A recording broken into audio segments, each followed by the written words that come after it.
Deuxième vidéo sur la série de 3 vidéos où je parle des différents business models qui existent. Donc, la dernière fois, on a parlé de l'intermédiaire, l'industriel et le publicitaire. Aujourd'hui, on va s'attaquer au business model du conseiller, de l'hébergeur et du stockeur-revendeur. Bon, aujourd'hui, on a du pain sur la planche, donc je ne vais pas trop m'attarder sur moi-même. Je suis Vanessa, votre analyste financière préférée, et merci beaucoup d'être là si c'est la première fois que vous regardez une de mes vidéos. Donc, comme je le disais un petit peu avant, je vais aborder une série de 3 vidéos où je vais vous expliquer les différents types de business models qui existent.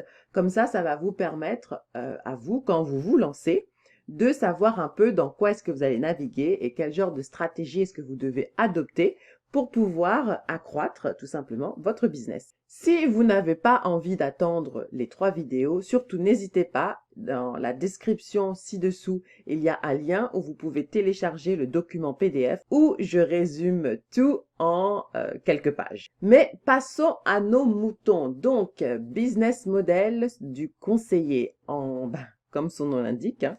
J'ai pris des noms quand même assez simples pour que vous puissiez tout de suite comprendre un peu comment est-ce que le business model fonctionne. Donc, le business model du conseiller, c'est celui qui va tout simplement vendre ses conseils, qui va gagner de l'argent en donnant des conseils. C'est typiquement le consultant indépendant ou alors le consultant qui travaille pour la célèbre boîte américaine McKinsey, mais ça peut être aussi tout simplement un médecin. Un médecin, vous voyez bien que quand vous allez le voir, vous le payez, il vous donne une ordonnance ou non, en fonction de ce que vous avez. Et surtout, en fait, vous allez le voir parce qu'il va vous conseiller par rapport à votre santé. L'avantage de ce business model, c'est que ça demande très peu de capital de départ.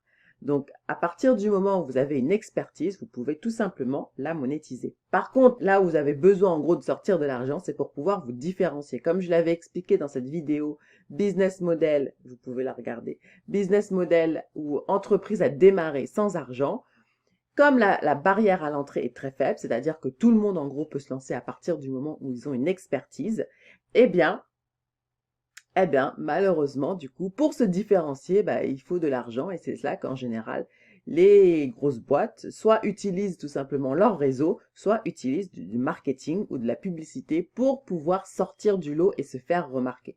La stratégie, c'est une question en fait de volume, évidemment. Plus vous avez de gens qui viennent vers vous et qui demandent vos conseils, plus vous allez pouvoir gagner de l'argent. Et les marges peuvent être très élevées parce qu'en gros, ce que vous avez surtout à payer, c'est des bureaux ou des ordinateurs ou les salaires, mais vous n'avez pas à mettre en place une structure de production comme l'industriel, par exemple, en aurait besoin.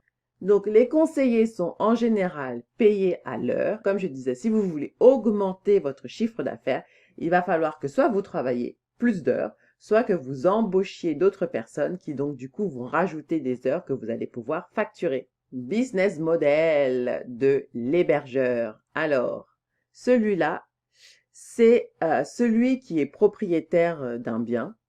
D'ailleurs, pas forcément, mais en gros, c'est celui qui a un bien qui après le loue à quelqu'un d'autre. Donc, vous avez, par exemple, le plus typique, c'est évidemment propriétaire d'un appartement qui ensuite loue cet appartement à quelqu'un d'autre. Ou alors, vous avez des chaînes d'hôtels. Donc, c'est exactement ça. Elles construisent en fait des bâtiments et après louent les chambres à des touristes ou des invités. Mais vous avez aussi des entreprises comme le cloud, vous savez, sur iPhone ou d'ailleurs Dropbox, c'est toutes en fait des compagnies de cloud, c'est-à-dire que vous pouvez du coup stocker vos données sur des serveurs qui sont en fait localisés à des milliers de kilomètres de chez vous, mais en gros, vous n'avez plus besoin de votre ordinateur pour stocker vos données et vous pouvez les retrouver quel que soit l'endroit où vous vous trouvez parce que vous y accédez grâce à Internet. Bref, le truc, c'est que donc ces entreprises de cloud donc, ont des serveurs qu'elles mettent à la disposition de leurs clients et donc en fait, vous payez un abonnement. Et donc en général, c'est la stratégie pour pouvoir gagner de l'argent, c'est par abonnement. Quand vous y pensez, finalement, un propriétaire, c'est exactement ce qu'il fait.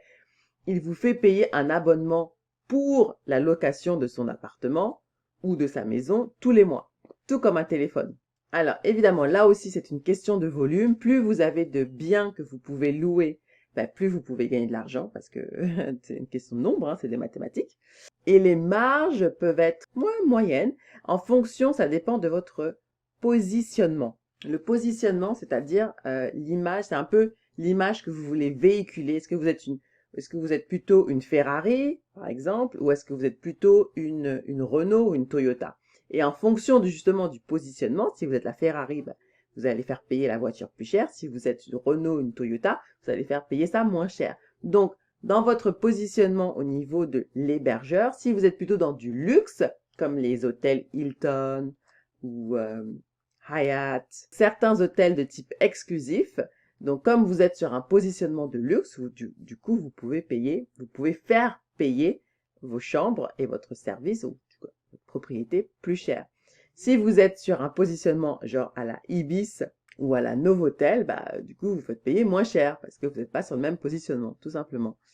Et donc, ce qui se passe, c'est quand c'est comme ça, quand vous êtes sur un positionnement de luxe, vous avez besoin d'un peu moins de propriété pour avoir une bonne marge ou un bon chiffre d'affaires, alors que quand vous êtes sur un positionnement plus moyenne gamme, vous avez besoin de plus de volume. Encore une fois, c'est une question de mathématiques. Vous avez besoin de plus de volume, du coup, pour avoir un chiffre d'affaires équivalent. L'autre business model que je suis sûre que vous connaissez très très bien, c'est le stocker revendeur. C'est-à-dire que c'est quelqu'un qui gagne de l'argent en achetant un produit et ensuite en le revendant plus cher. Et donc, typiquement, ce sont les personnes qui sont dans l'import-export, parce que c'est exactement ce qu'ils font. Ils vont dans un pays, ils achètent un produit et après ils reviennent chez eux et ils le revendent plus cher. Ou alors, tout simplement, le supermarché à côté de chez vous, c'est ça qu'ils font. Ils achètent des produits et après, ils vous les revendent plus cher. Donc, du coup, la stratégie du stocker revendeur, c'est déjà une question de volume, encore une fois, mais c'est aussi de presser un maximum ses fournisseurs, donc c'est-à-dire diminuer le prix d'achat pour lui, donc soit à l'import ou soit dans ses magasins, là où il va distribuer le produit. Et ensuite, autant que faire se peut, augmenter le prix du côté du consommateur. C'est comme ça qu'il peut augmenter ses marges parce que les marges du stockeur revendeur sont moyennes, voire faibles. Mais prenons juste quand même, pour vous donner un exemple, prenons les supermarchés qui, je suis sûre que vous avez pu remarquer, ou peut-être que vous n'avez pas remarqué, mais en tout cas c'est comme ça qu'ils fonctionnent. Ils achètent en volume pour pouvoir diminuer le prix à l'unité de chaque produit qu'ils veulent ensuite vendre dans leur magasin. Et donc, ils pressent un maximum leurs fournisseurs en leur promettant donc du volume pour avoir un prix à l'unité, comme je disais, plus faible et ensuite, après, augmenter leur marge. Donc, comme il y a énormément de concurrence au niveau des supermarchés, ils peuvent pas trop d'ailleurs se permettre d'augmenter le prix pour le consommateur. Donc, ce qu'ils font de plus en plus maintenant, les supermarchés, c'est qu'en fait, ils font leurs propres produits ou du moins ils achètent des produits, ce qu'on appelle en marque blanche, c'est-à-dire qu'il n'y a pas de marque. Et par-dessus, ils mettent en gros leur étiquette Carrefour, produit Carrefour ou alors produit Auchan. Et ça leur permet, du coup, d'acheter des produits à moindre coût pour eux, parce que du coup, il n'y a pas de marque.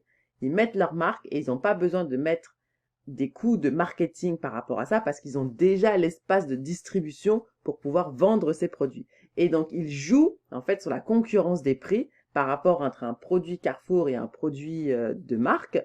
Le produit Carrefour sera moins cher, donc ce qui aura tendance, de manière générale, à attirer les consommateurs. Et donc, c'est un moyen pour eux de récupérer de la marge. D'ailleurs, postez en commentaire si vous préférez les marques des supermarchés. Donc, j'ai mentionné Carrefour, mais ça peut être quelqu'un d'autre. Si vous préférez les marques des supermarchés ou si vous préférez les marques connues, tout simplement, vers lequel vous allez, sachant que la marque du supermarché en général est moins chère et que la marque que vous connaissez, il y a peut-être certainement un attachement émotionnel. Entre un Nutella Carrefour et un vrai Nutella, la question c'est vers lequel est-ce que vous allez si vous aimez Nutella.